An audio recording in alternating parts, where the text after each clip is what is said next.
And the categories that involve Luke Combs at the upcoming Academy of Country Music Awards, Entertainer of the Year, Male Vocalist, and Music Event of the Year, does to me with Eric Church. So let me get the inside scoop. What's the deal with you and Eric Church and you getting up there and loving up on him at the CMAs back when he was a winner there? Man, it was it's just, man, he I feel like he deserved to win that award for a long time now. And it was just kind of like, I never want to go into something and be like, and just totally shut off any kind of, like, I don't want to be out there and be like, pretend I'm not a fan of the guy so that I look, cool on TV or whatever. You know what I mean? Right. Like, yeah, I just don't feel like a need to do that. You know what I mean? So I feel like it was just an authentic reaction to being pumped for him.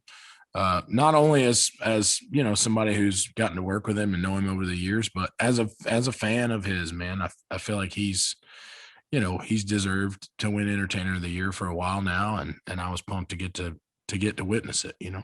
Does that North Carolina connection, obviously, that certainly is a part of it, geographically speaking. Yeah. But did you get to town about the same time, or did he get here before you? I'm trying to remember the timeline. He was.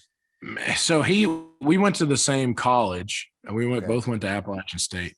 But he's, early 40s, probably 42, or maybe. I'm 31. So I got to town, and gosh, he was probably on his 4th or 5th album by the time I got here. Yeah. And so I just been a fan of his because, it was like when I went to college, everyone was like, oh, this guy went to school here and everything. It was funny, though, how time, music and time can transcend a decade or two, how you and just immediately you connect with somebody.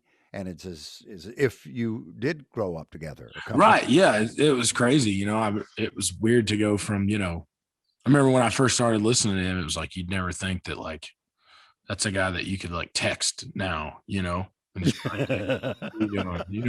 It's just kind of weird to go from that to the other, The Grand Ole Opry membership. I know what that means to you. When you look at all the things you've won, you've been nominated for. I've heard you say it before, but it's worth repeating, I think, at a time like this on WSM Radio, certainly, and Circle Television, home of the Opry.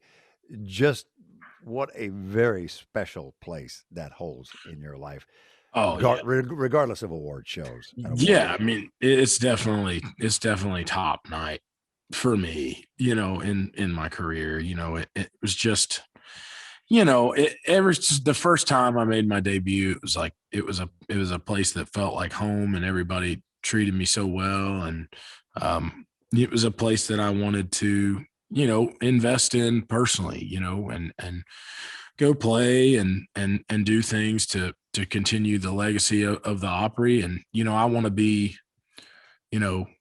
be somebody's, Charlie Pride one day that they run into backstage and go, God, I can't believe that guy's playing, like, how cool is that, And I've gotten to meet a bunch of my heroes backstage, and hopefully one day, I can have the chance to be like that for somebody else. So, I want to just continue, passing on the hospitality and further in country music, not just here in Nashville or at the Opry, but around the world. And there was no other way to do that than try to become a member. So when are you at the Opry next? 2 weeks. 2 weeks from now. Yeah. Right. Yeah. So I'm excited to get back. It's been a while. Yeah, but you were one of those who showed up and helped us out during the pandemic and played to an empty Opry house. Recount that experience versus playing to an adoring public. It was definitely different, but I got to do it with my good friend Craig Morgan, which was really special, and it was just me and him up there, and it was something that me and him talked about that night. It was like, it was so strange when we were up there, but it was also really cool and like haunting in a way. And it's something that we'll definitely never forget. There's only a handful of people that got to have that experience, so to be able to do that and hopefully tell, future generations, I guess, about, is something that I'm looking forward to. And you're performing Forever After All on the show, right? Yep, sure am. All right. Yeah. That is our friend Luke Combs, Grand Ole Opry star on Coffee Country and Cody this morning from 650 AM WSM and Circle Television. I appreciate your time so much. I know what a busy media week you have, and just thank you for making time for us as always, buddy. Yes, sir, Bill. Appreciate it, bud. Okay. Thank you. See you soon. All right.